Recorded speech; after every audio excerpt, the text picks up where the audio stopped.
184 mga permanent shelters para del mga internally displaced persons o IDPs, entrega el National Housing Authority na gobyerno lokal na Evangelista Vista Homes na barrio de Casañangan en Antes-Aga.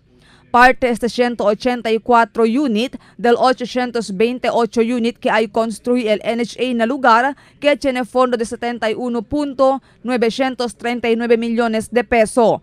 Ya empezó a implementar con el proyecto el Vicente Tilao Construction del diciembre 12 año 2014 y ya completa del agosto este año.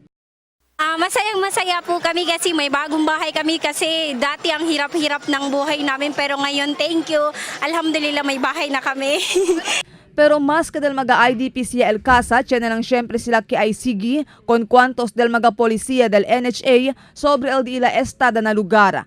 Asuyon ko ng National Manager del NHA, Marcelo Escalada, taman discourage sila con el mga beneficiaryo para mejora con el casa o con el lugar, como man extend con el di ila unit o encorala con el lugar. Asuyon con Escalada, para mantener con el diseño del housing project. So much as I would like to allow them to make some introductions and development of their own housing units, for the time being, while we are reviewing the policy, we would not allow that. Kasi the moment you will allow one introducing its own extension, development, coral, and everything, it will compromise the whole community. So let's enjoy first this kind of environment, no? Walang coral, walang extension, kasi it is very sad. The people is supposed to be the agent for development, but because of our own selfish motive of making ourselves secured, korala nato, tanan-tanan, it destroyed already the general aesthetics of the design.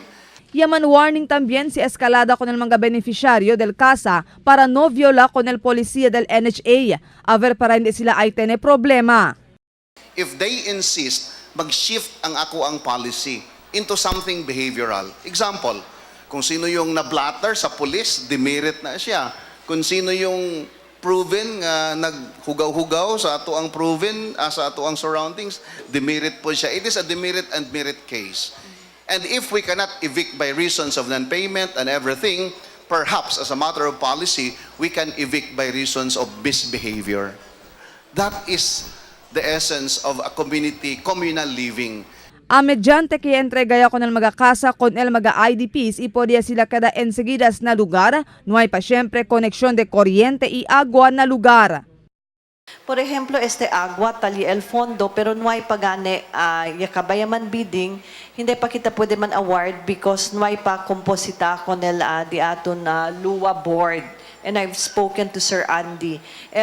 Samsel ko tamen, yan failure tamen el bidding. So it's really a matter of coordinating all of these agencies so that we will be able to have these houses really be fully utilized.